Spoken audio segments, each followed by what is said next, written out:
பாருங்கள், இது வந்து காட்டு நெல்லி அப்படின்னு சொல்லுவாங்க. காட்டு நெல்லி மரம், அதாவது நெல்லிக்காய் மரம். தெரியுதா உங்களுக்கு? இந்த நெல்லி மரத்தில் போய் அழகழகான, அதாவது நெல்லிக்காய் வந்து அதிகமாக இருக்குது. இங்கிட்டு பாருங்கள், தெரியுதா? குட்டி குட்டியாக தெரியுதா? செடி பக்கத்தில் பாருங்கள். அந்த நெல்லிக்காவை நான் பறிச்சுட்டு வந்துட்டேன். இந்த பாருங்கள், தெரியுதா? கையில் இருக்கா? இதை என் ஃப்ரெண்ட்ஸுக்கு யாருக்கு பார்க்குறேனோ எல்லாத்துக்கும் கொடுப்பேன். பாக்கெட் ஃபுல்லாக இருக்குதா? பறிச்சிட்டேன்.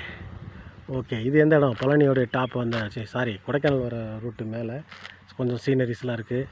அப்படியே பாருங்கள். இது மாத்திரம் இல்லை, இங்கே பார்த்தீங்கன்னா பேரிச்சம், இந்த மரமாக சாரி ஈச்சம்பழம் செடி வந்து உள்ளே நிறையா வளர்ந்துருக்கு. இன்னும் காய்கள் வரல, நிறையா இருக்குது. இந்த பக்கம்லாம் நிறையா முளைக்கும். இந்த ஈச்சம்பழம் பார்த்தா அழகாக இருக்குது.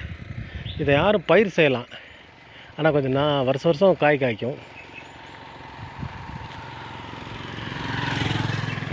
அதான் முறையாக பயிர் செஞ்சாங்கன்னா நல்லாயிருக்கும். ஃபாரஸ்ட்டில் கூட இதை அப்படியே போட்டு விடலாம், விதையாக போட்டால் நல்லாயிருக்கும். அவ்வளோ அழகாக இருக்கும். அந்த ஈச்சம்பழம் செடி பார்த்தீங்கன்னா பேரிச்சம்பழம் மரம் மாதிரியே அழகாக வளர்ந்தா தெரியுது பாருங்கள். தெரியுதா? ஈச்சம்பழம் செடி எனக்கு தெரியுது, உங்களுக்கு தெரியுதா என்னன்னு தெரியல. ஓகே, அடுத்த வீடியோவில் ஈச்சம்பழம் செடியை பற்றி உங்களுக்கு நிறையா விஷயம் பார்க்கலாம் நம்ம வீடியோவில். ஓகே, லைக் பண்ணுங்கள், சப்ஸ்கிரைப் பண்ணுங்கள், ஷேர் பண்ணுங்கள், கமெண்ட் பண்ணுங்கள். தேங்க்யூ.